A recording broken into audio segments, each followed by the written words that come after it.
Hello, my name is Trayvon Whitfield, and for my oral presentation, I will be talking about Harold and the Purple Crayon, written and illustrated by Crockett Johnson. So, as first we can see, the cover of the book and the size of the book are just all over the place. First, the book itself is the size of, I would say, when I was in elementary and middle school, a a regular notebook, and the cover art already shows our character and what it's going to be about. But when we go to the inside of the book, it also shows all the scribble and the messiness of our book. And I think this was intentional by our illustrator, as children, from at least as I know, when they have a book, they tend to draw and make all these scribbles and use their imagination to make anything in books. At least when I was a kid, that's what I would like to do.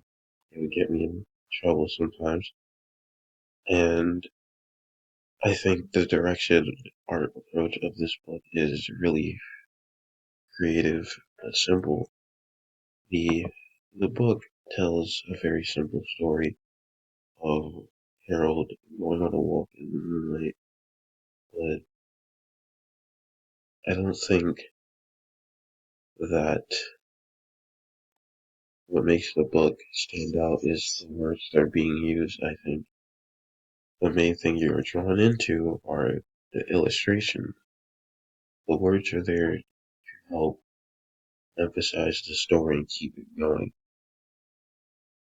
The author does this by showing how Harold is drawing pies on his walk and encounters a dinosaur monster behind a tree, and as you can see, he's slightly frightened and scared. And this is all his imagination. He created that in his mind, or on his walk. He drew that monster. And even later in deeper, he, on his walk, he makes an entire city, draws the buildings and the windows and everything else. And the author proceeds to do this for more and more of the book. And I think this teaches a very moral lesson of creativity and imagination. As you can see, the moon, the moon lost its light, and so Harold built a rocket to go to the moon.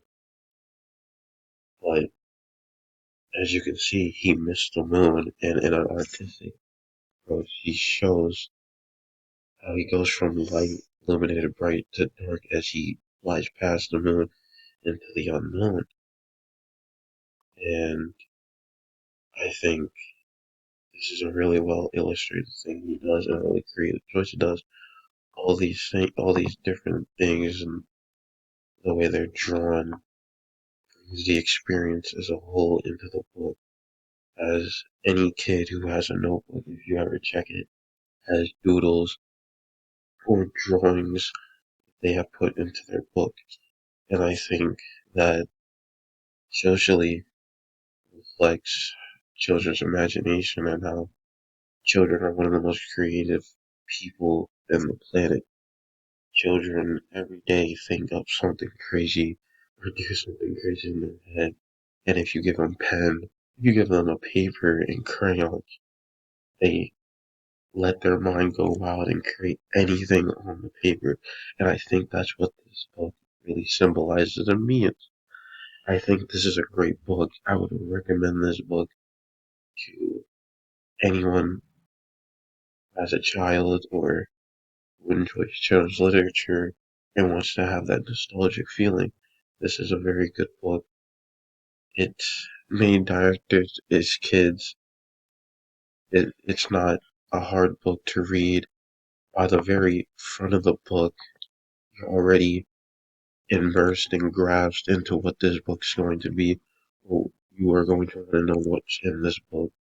And each page, each picture, just makes you want to continue to read and read and read until you reach the end of the story.